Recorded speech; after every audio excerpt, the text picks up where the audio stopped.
This is a little blue one using a pan-associative array of 64 transistors, which are located in here.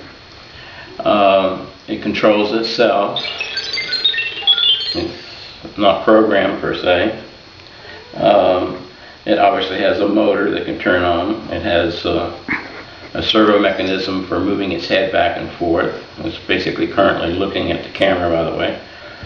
And it has a sound circuit for making interesting sounds. Now, if you watch it, if you watch the movie of Little Blue moving around and controlling itself, it's not too particularly impressive because you're thinking somebody has a radio transmitter controlling it, when in fact, actually, the robot's totally controlling itself. It learns how to see in about 15 seconds. It learns how to turn on its motors. I basically have them disconnected right now because I'm holding it. The important thing is that because it has self-control, this has tremendous potential for the future. Approximately $60 trillion worth of economic value could theoretically be realized with successful application. And one of the biggest problems is that it isn't controllable.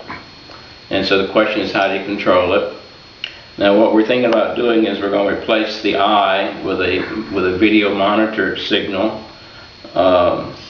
Take the fact that it controls its head and the wheels, try to put those controls to a joystick, plug it into a monitor or computer, and it learns to control and play a simple computer game. We're hoping to do this with more transistors, but we think we can do it with 64, at least for a simple game. But imagine a very big system that is controlling itself and learning information off of the internet.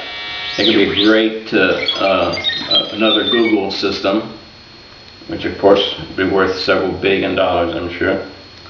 But the fact is that this has the greatest value in the fact that it literally would allow everybody to lose their job, and you put a value-added tax on what the robot's doing, and you send everybody an entitlement check of, say, $125,000 a year.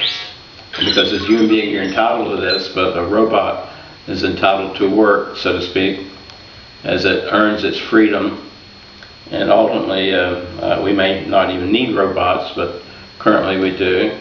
And so this has a tremendous potential for our future. In theory, this could be interfaced, made into a chip and interfaced into the brain.